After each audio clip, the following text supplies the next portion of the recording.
are back at it. A new day, ready for some more chit draws with this Civil War game.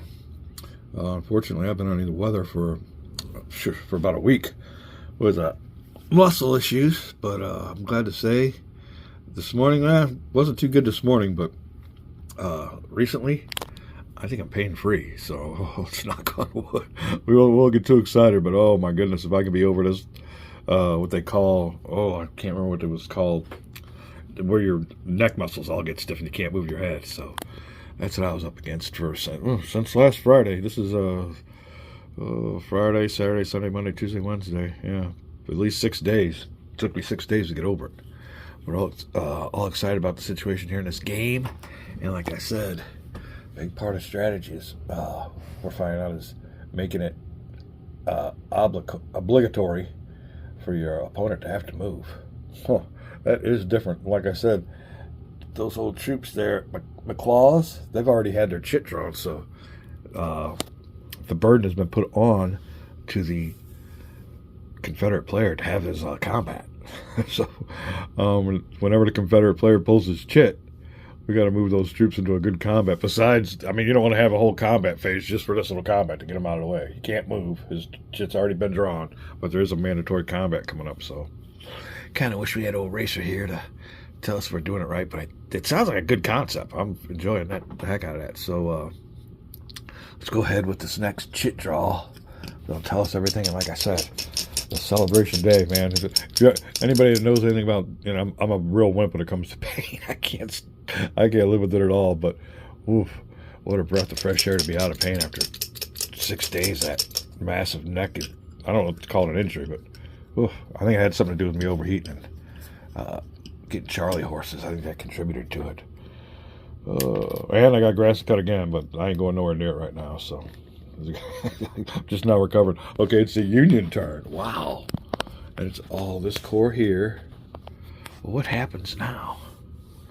All right, well, their combat phrase. I think we did go through this, and this is friendly unit. So this would be considered an enemy unit, not a friendly unit. So for friendly unit, it's adjacent.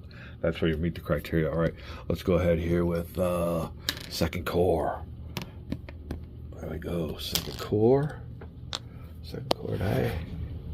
We're gonna roll for his troops' ability to move.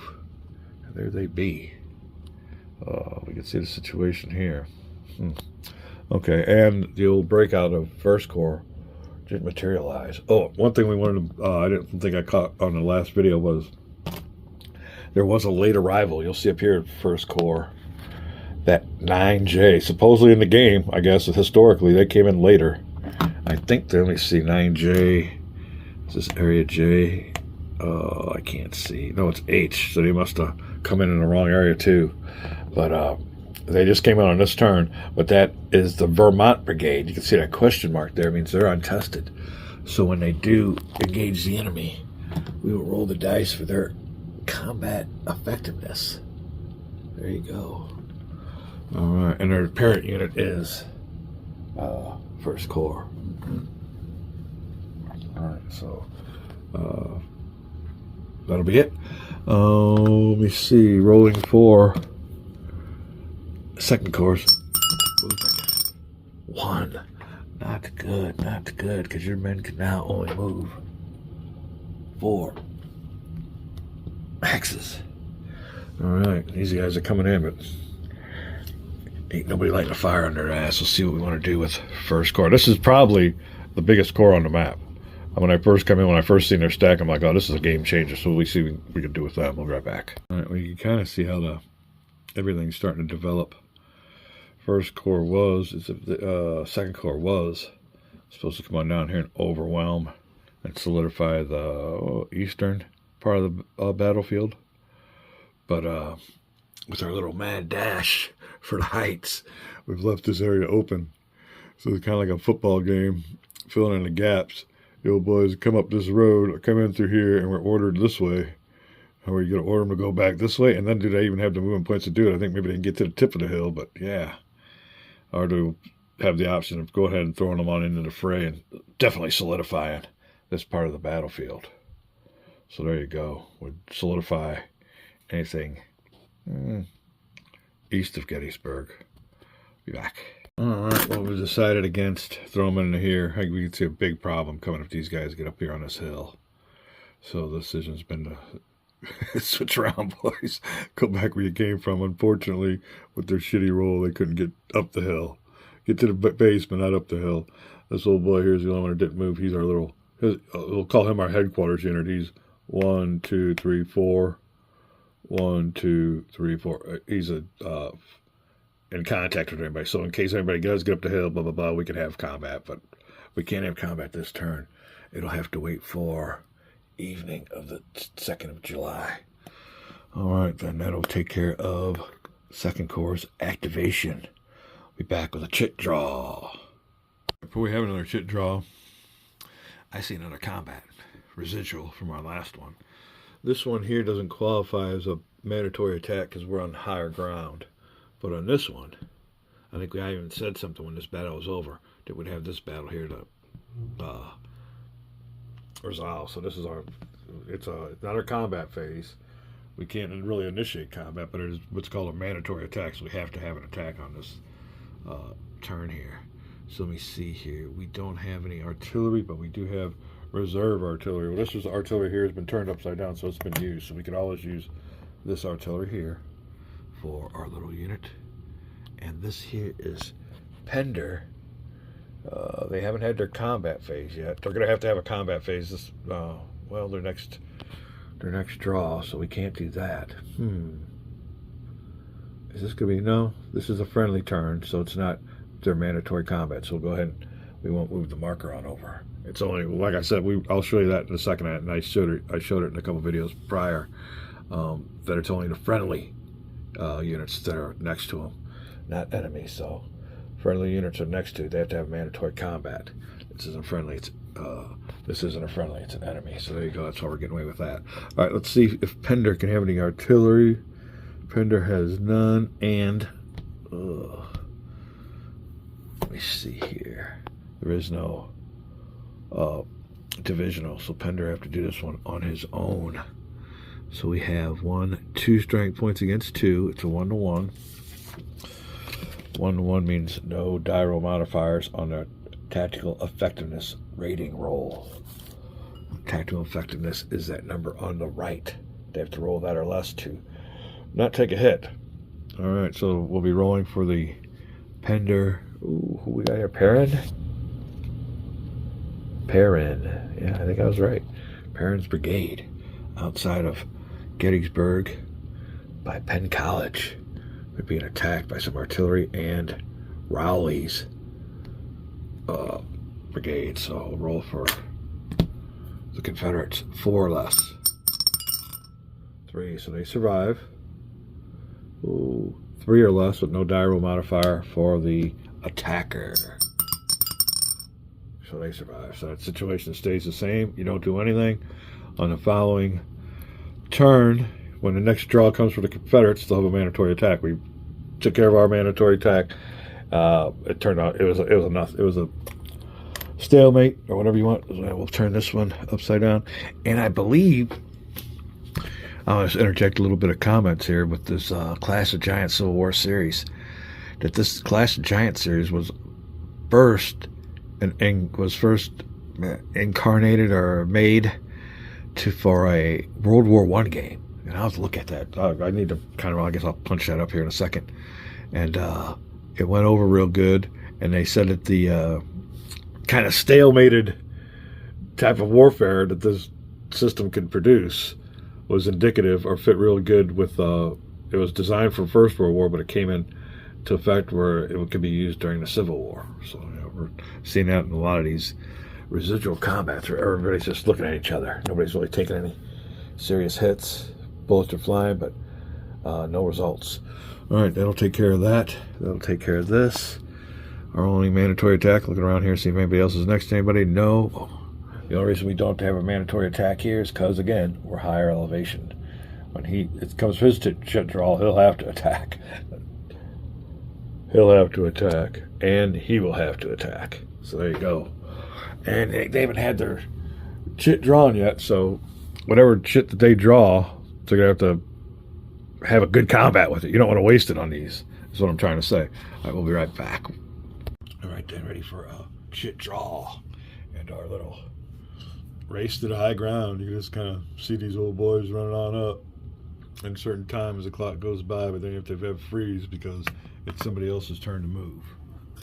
So, in a little alternative history, that's what's going on. Okay, we got a chit. Let's see which one it is. Well, we got two chits. So we'll put that one back. This one here, and it is, okay, here's what I'm talking about. Johnson. So we want to make the most of Johnson's. Johnson, you're attacking no matter what. Is what we're pretty well saying, because if we have mandatory combat coming up here. All right, now we will move the marker over to the combat taken. There you go. And Johnson's troops are over here up northeast. Ain't got many brigades I'm seeing. I'm seeing 1, 2, and 1 is reduced. We'll see what we want to do with that. I think he needs to try to finish off First Corps. And, yeah, maybe even, well, we got to roll for him, first of all. All right, so Johnson's roll, which is Confederate die. What can he do? 6. Johnson maximizes his troops' movement range. And he gets with that. 10. Oh, all right, Johnson could be the man of the hour. See what goes on with these troops with their 10 movement points. What can we do with that? I smell flank attacks, if possible. And then, well, we might even be able to rescue a couple of our little boys here. We'll see. We got this attack and another one we had. I forgot. Oh, this one on the hill. Involving Johnson's men. There you go. All right, can't make that stuff up. Having a great time, feeling good. I do believe I'm pain-free, and it's going on maybe 2 or 3 hours. Well, no, what time is it? 45 minutes, but it feels great. All right, and I don't want to move my head too much to look at that clock. Oh, a little tale to tell. Do my little, I kind of forgot what it's called, torticulitis, or I don't know. But anyway, was laying in bed and had a little piece, like a little dish towel. I rolled that sucker up into like a fist or something hard, because if you put it underneath my pillow or underneath my head when I was laying on a pillow, it kind of relieved the pain. Well, I don't know what was going on in the morning, but I had muscle relaxers or anything. Well, anything, something snapped into place. I felt it. And I thought to myself, what the heck was that? So I was starting moving around. I'm like, oh, I'm pain-free.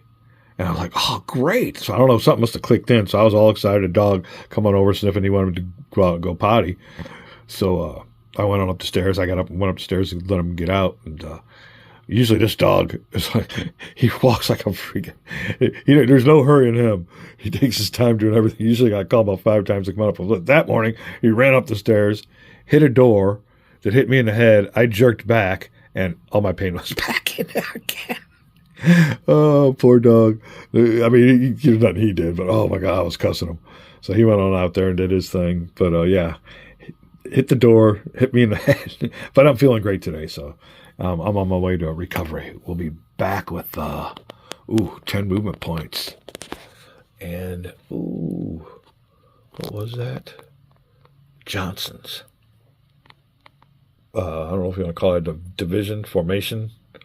What we call corps. Maybe a corps. Johnson's corps. We'll be right back. All right. Well, after it comes down to it, the only movement Johnson can really make is to bring his troops on up to help with this attack. In this game, if you lose a zone of control, or if you leave a zone of control, you can't enter another one. So if these boys move out, they're done with. They can't enter another zone of control. You can have illusions of grandeur doing everything you want. We see 1, 2, 3, 4, 5, 6, 7, 8, 9, 10. Could have got them here. Now, we're tired of this little stone in our shoe, so we're throwing maximum forces at those guys up in the hill and trying to finish them off is probably what I would do. So he had no choice but to move. These boys here are going to stay put because they're locked in, and we'll attack. Let's go look at Johnson here. He has no artillery available, but our good old Union boys have, what's this called? Ooh, somebody's brigade. Hold on a second. Hunt's guns. Yeah, that's what we're talking about. So Hunt's guns are always available. So we'll take one of Hunt's guns, which are a game changer, the designer of the game said, as they were historically. So we'll give Irons Brigade some of Hunt's guns. There you go. I guess we got guns moving around. I have no idea, but anyway, there you go. And he will help in the defense. So the attacks will go. Oh, you know what? We got more attacks going on here because it's going to be the combat phase. So that one, we got another one here, which we can give another artillery gun to. But once these artillery guns are taken care of, we put them upside down, they're done. But they are definitely coming in handy here. So with this other attack we have here, it's mandatory. We will give him the reserve battery D. Hunt's guns coming on into effect. And with this other mandatory attack here, we'll give the last reserve E battery. And you can use these guns in defense. The only ones you can't use in defense are when you want to form the Grand Battery, the Southern Grand Battery, but we haven't yet to use that. All right, so it's combat time for the Rebel Confederate player, and it was obligatory because of some moves we made with the Union. That's kind of cool. The thing to keep in mind, this is a great game. And think of it as with all of my broadcasts, maybe I should keep my broadcasts to myself. These are learn-throughs. So we kind of learn our way through them, feel them through them. If we ever had a chance to play them again, your second playthrough is always better. But the only thing is with these games is time. You know, I mean, I started this game around July 5th or 6th. Heck, it's going to be August before I get done with this thing. But, you know, it is what it is. If you can see, I only get like 5 or 10 minutes per video. I've been getting some longer ones because I'm home recuperating, but that's going to come to an end tomorrow. All right, so we'll be back with some combats, having a great time with this game. Even though we're learning it, I don't think we're making too many game integrity mistakes. I don't think we've made any, so that sounds good. We'll be right back. All right, we'll check out this first combat. We have 1, 2, 3, 4, 5, 6, 7 versus 2. Ooh. That's a 3-1? I think so. Wow. Well, next, making sounds when I move. So anyway, all right, 3-1. 3, 2, 1. We'll look down here on the chart. And you always want to, I don't show you guys, but we always do look at this attacker loss limit, but we've been at some really bad odds where it's nothing but all. But on a 3-1, only 3 attackers have to roll for losses, and we have 4 there, so you pick your best unit, and you don't roll for him. So die roll modifiers with a 3-1 is a +2 when the first corps roll for their tactical effectiveness rating, and -2 on the roll for the Confederates. So that's how that combat odds works out. We'll go over here. We'll roll for the victim first, is what we always do. Oh, look what we got on top of that hill. We weren't no dummies. A 5, but he gets a +2 on the roll. So, oh, that hurts. +2 on the roll. And let's see there. Is that the old iron? And I can't read that too good. Iron Brigade up on the hill. Oh, you know what? We got die roll modifiers too. I don't even think about that. So let's come back over here. Yeah, we don't want to shortchange our old boys. They get a +1 on their die roll for the attack. So let's see here. Oh, let me see. That's for these boys coming on up the hill on their attack or rolling for the Union troops right now. They don't have no die roll modifier. So there you go. That's how you explain that. All right, but we are covering it. So let's see here. Rolling for the Union. They should have a die roll modifier for going downhill, but it don't say anything like that. So it's just a K, and that is if all attackers attack through this hex side. So, and they all are. All right, so let me see here. Let's go back. We need a 5 or less. There's a 3-1 attack, so it will be a +2 for the defender. Attackers' numbers, defenders' numbers. Yeah, +2. Trying to get a 5, so we're looking for a 1 or 2 on a die roll to survive. Ouch! We didn't survive. Oh, 5, 6. So anyway, he's done with it.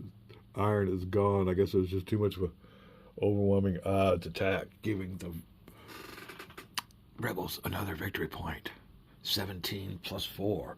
All right, he will go over here into the casualty pile. And we got to roll for the Rebels. What did it cost them?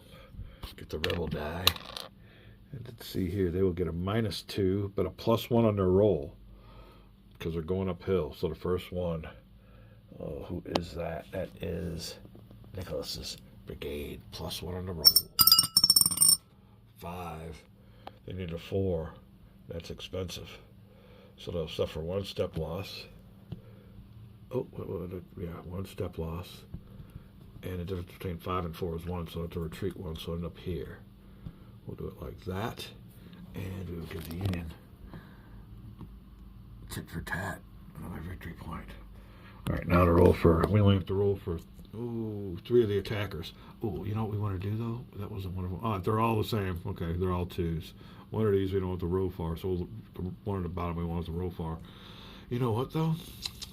How do you do this? If you roll for this boy and he gets eliminated, I like having more bodies on the board. They can provide me with zones of control. So we won't roll for him. He'll be the one excluded because he's already reduced. We don't want to eliminate him. So these 2 here will be the last 2 we roll for. All right, next is Jones's Brigade. I gotta skip him because we need that zone of control. All right. So with a +1, 4 or less, going up the hill. Ouch! Another victory point, and he's got to retreat according to. Sorry about that. I need to zoom out. The retreat compass, and he is right here. So the retreat compass will take him up here, and will give us another victory point to the Union. Still down by 4. We got to get 4 of these above them to make up for their delayed victory points. So we're closing in. All right, and finally, the last unit has to roll. So this could be an expensive, what do you call it, attack. Now, since he's vacated this hex, eliminated, this old boy can advance. But let's get done with this combat first. This will be the last roll. 4 or less with a +1 going up the hill. All right, so everything's good there. And that helps us out as the Confederate player because our stronger unit can go up the hill. So there you go. Let me read on advance it for combat, but kind of an expensive little deal there. Wow. All right, having a great time with this game, and we have 1, 2 more mandatory attacks to resolve. I'll be right back. All right, so we'll continue, and we'll give the order for both of these units to get on the high ground. So let me do it this way. The weaker unit that survived, he can come on up, and we are taking this area now. It's a mandatory attack for the Union. And these boys have already rolled 2. So I'm having a good time seeing how this game turns out. So there you go. Mandatory attack time for the Union. So, yeah, they didn't break out. And this could be the way the First Corps is demised, I guess is maybe how I want to say it. Okay, let's go on this next one. We have and this is a mandatory attack for the Confederates. So they're the attacker. It'll be 2 going against 2, thanks to the artillery. All right, so 1 to 1. Nobody gets die roll modifiers, and everybody rolls. That's simple. All right, we'll go for the defender first. 3 or less. No modifiers for terrain. Just a flat-out roll. 3. He survives. Now, what's the effect of the fire from Raleigh's brigade onto Perrin's? 4 or less. So he inflicts casualties on him. That's the way this combat system works. 5 is his tactical effectiveness rating. He missed it by 1. That'll get him a hit, and he'll have to retreat according to his compass. Now, if possible, you don't have to. All right, let me see what's going on here. Oh man. Whew. Oh, let me see here. Go here. I believe that's good. And he won't advance. Well, he might be able to get out of it. Well, he wasn't the attacker. All right, let me take a little break. We'll be right back. All right, my mistake then. Yeah, he had to retreat. He couldn't go this way because I had put him in a zone of control. Zones of control all over the place. He retreated back into Gettysburg after taking a hit. All right, so we will have to give another victory point to the Union. There you go. All right, we're having a great time on a last day off. We're going to make the most of this one and try to get a lot of this game taken care of.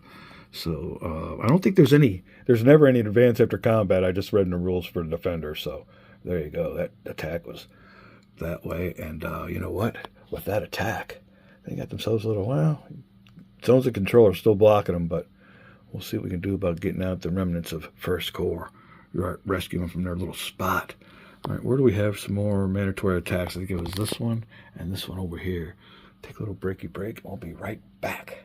All right, using the mandatory attack rule in Clash of Giants Civil War Gettysburg.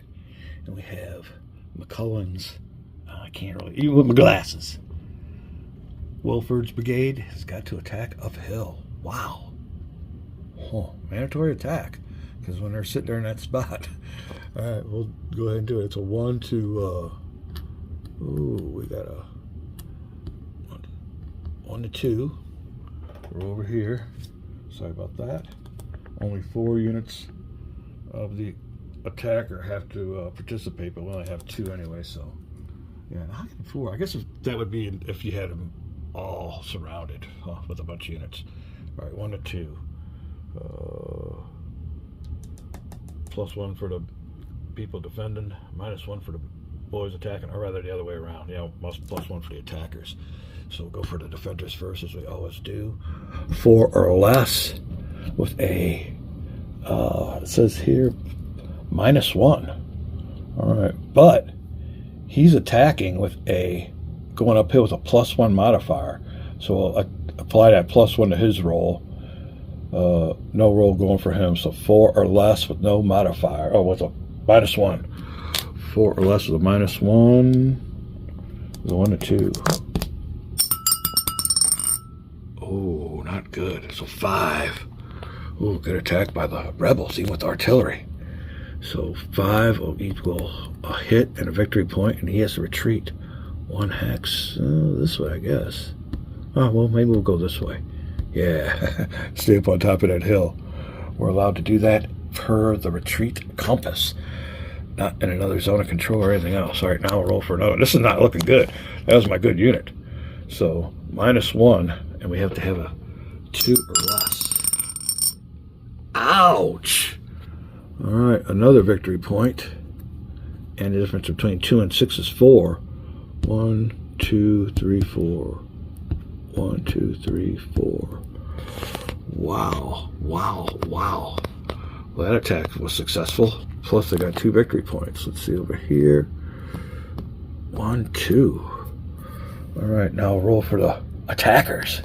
Now he's rolling with a +2, +1, because it's a 1 and 2 attack, and another +1 for going up the hill. So he's a +2, 4 or less. 6. Ooh, so he suffers a step loss and has to retreat 2 hexes. We'll go him 1, 2, so keep him in line with his buddies. So Sherfy farm cleared out, but nobody was able to advance after combat. Wow, let's see here. We give a victory point to the Union. Was that right? No, yeah, he took a loss. We'll give a victory point to the Union. That'll be 1920. Ooh, ×2. They got a ×2 on here. All right, I gotta figure this out. We'll be right back. All right, up-to-date little marker here. Because I can't make heads or tails how to make out of this thing. ×10, so 2 × 10 is 20. I mean, how would you do a 19? Maybe victory point on 1. I got them a 10 here, which means 19 because we're in the teens. But if you get in the 20s, how do you do? We'll have to move around these markers. We're just doing it like that. Rebels 20, Union 21. We'll adjust them accordingly on both of these. This one just to make sure that these goofy things are all right. Okay, let's see here. That is that, and that is ready for another chit draw. We have any lingering mandatories? I see one here. Let's see, rebels. Having to go against them. Well, no, the rebels are the ones up on top of the hill, so the mandatory attack. We'll go, do we have a stone wall? Oh, it's Johnson's. Yeah, Johnson did move, so. All right. Let's see what else we got here. So the mandatory attack, the burden will be on the Union troops because they're on the hill. Where else do we have anybody else adjacent? I think we've cleared them all out. There you go. There's the looks at things when we come back with our next chit draw. All right, then, carrying on a rare, pain-free day off. It's one thing to be miserable in pain all day, but we have a rare pain-free day off, and we're knocking on wood that it lasts. And we're all ready to go back to the salt mines tomorrow.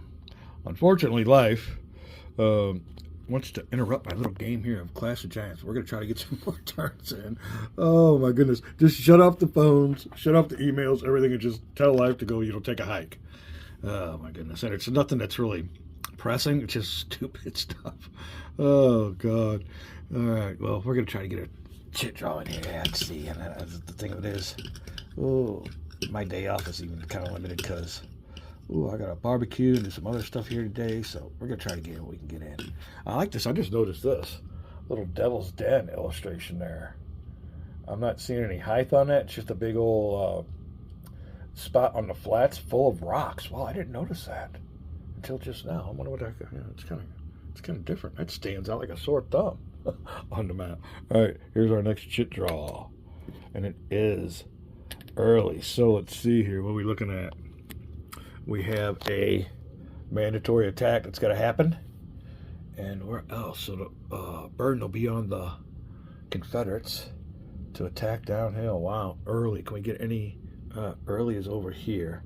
So, and the Confederates have already taken up their combat, so they can't really initiate a combat. They can only do mandatories. So whenever the units move from earlies, they can stay where they're at right now because there's no mandatory combats. But if they move, another thing, if they move out of the zone of control, they can't move back in. So it might be a just stay put chit draw for early. Let's see what we want to do with early's movement allowance. If he was to move with a 1, so that pretty much tells you what you want to do with early. You can move 4 movement points if we want them to move. Early's troops they're behind it. But like I said, they're in an advantageous spot where there is no mandatory attacks, mostly because his troops are on top of the hills, and even if they weren't, there's forest all around. So only mandatory attacks come into play if you're looking at each other in the open. All right, well, there you go. Let me see here. We want to do with Early's troops, and we will resolve our mandatory attack outside of Penn College. We'll be back. Oh, just for historical purposes, though, this back here is along these roads is where Lee had his ambulance corps and his ambulances, or his hospitals, his field hospitals. So I kind of mess with the field hospitals getting back here. I don't know how historically it went about, if the Union troops got here, but yeah, I think at the end of the battle, he tried gathering all these boys here and whoever's here to get off of these roads, and that's where my game picks up where this game left off. So it's a great retreat after Gettysburg. It's a story in itself, and I think Lee shined more on his retreat than he did at Gettysburg. I think Lee was an idiot at Gettysburg, but what do I know? I'm just a construction worker. Be back. Yeah, Early's going to hold fast, and we will resolve our only combat. Now, all the artillery's been taken up on each side. So let's see here. Stonewall's second. Oh, I don't see any. I got artillery for Anderson on the Confederate side and McLaw. That's it. So no artillery will be used. It will be a 1, 2, 3 factors versus 3. So it'll be a 1-1 attack. No diral modifiers for terrain for the attackers. I wonder if I'll have to roll for the. I guess I'll have to roll for the boys down here in the bottom of the hill, but they're not coming up the hill. He's going down. So they wouldn't have to roll because they're not attacking. Okay, so they're the defender. We're going to play it that way. They won't get a die roll modifier either. All right, so we'll roll for the defenders first. 3 or less and not modified.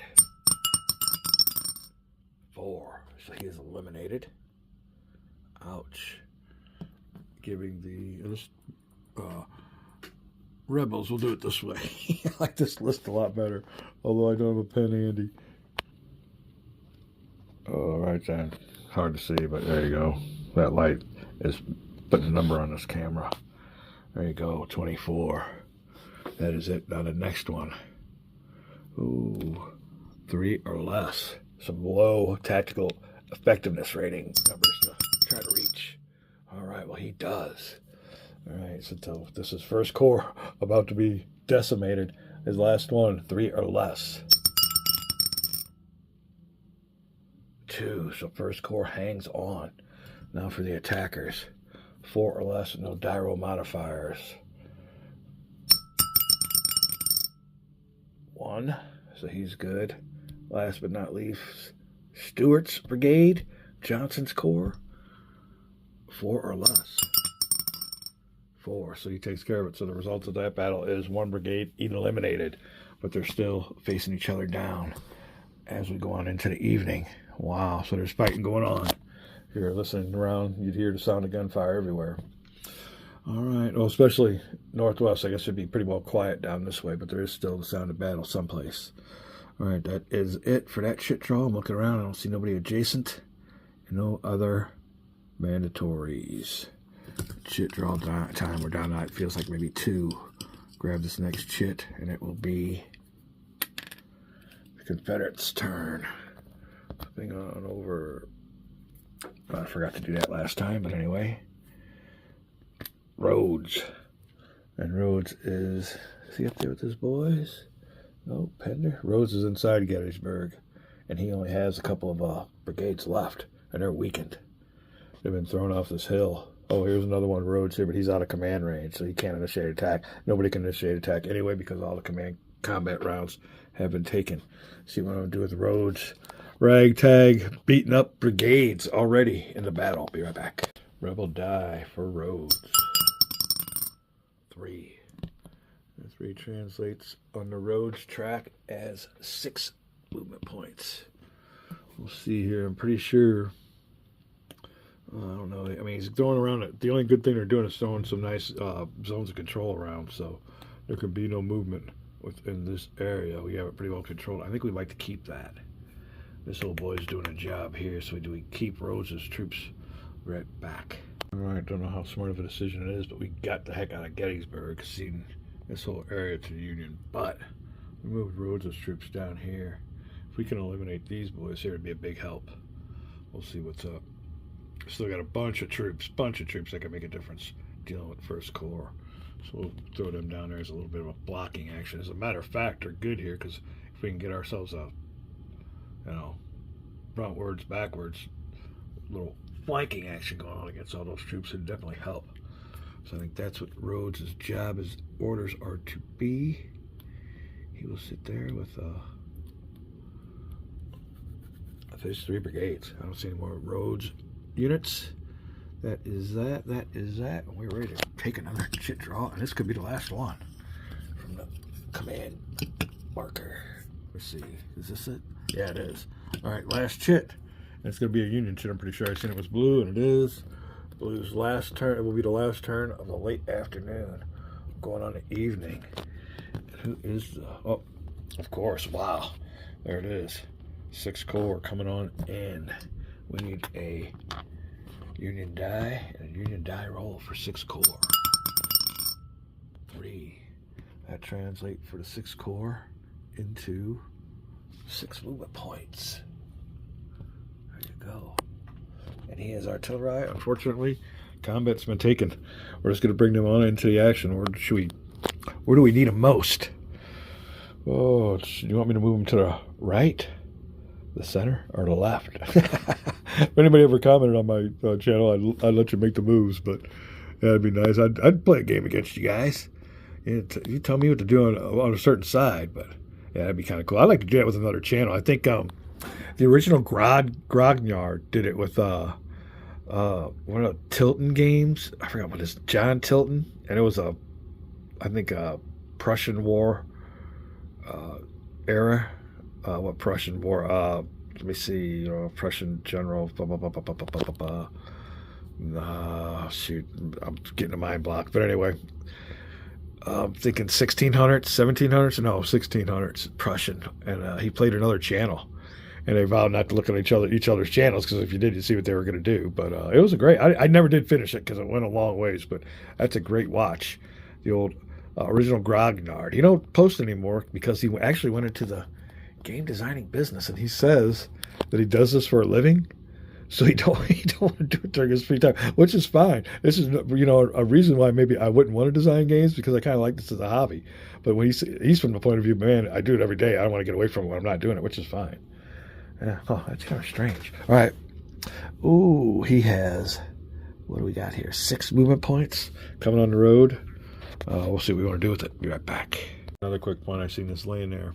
We got all of Rhodes' men here in command formation. One of them was out of command formation, so we'll take that marker off.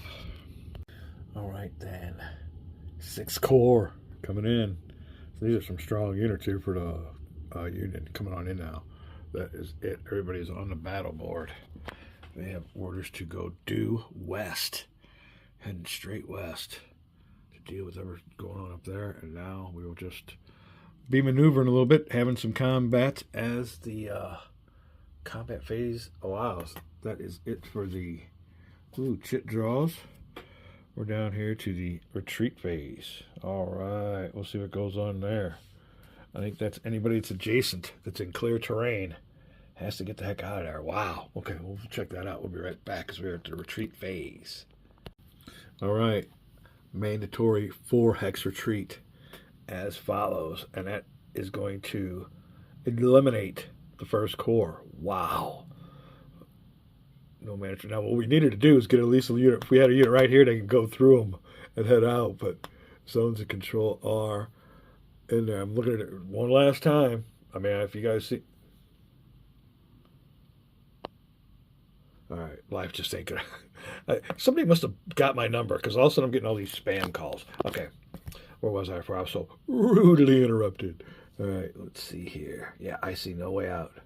No way out at all. Therefore, 1st Corps eliminated. 2 more victory points for the rebels, making their score. Oh, come on. Really? All right, let's get away from the light. There you go. 26 to 20. Be right back. It's to 20. I think it's translated like this. All right, well, the Confederates will have 10 times 2 is 20. 1 times 2 is 22. 23, 24, 25, 26. And then these boys here times 10 on a 20.